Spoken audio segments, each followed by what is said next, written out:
C. Joseph Vijay எனும் நான்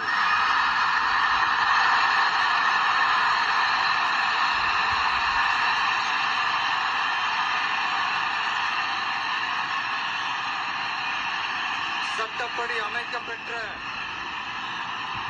இந்திய அரசியல் அமைப்பின்பால் உண்மையான நம்பிக்கையும் மாறா பற்றும் கொண்டிருப்பேன் என்றும்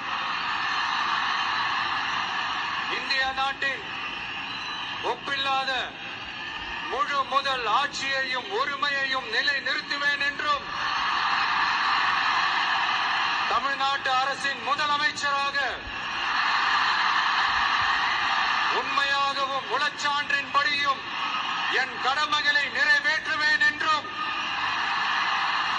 அரசியல் அமைப்பிற்கும் சட்டத்திற்கும் இணங்க அச்சமும் ஒருதலை சார்பும் இன்றி விருப்பு வெறுப்பை விலக்கி பலதரப்பட்ட மக்கள் அனைவருக்கும் நேர்மையானதை செய்வேன் என்றும் ஆண்டவன் மீது ஆணையிட்டு உறுதிமொழிகிறேன்.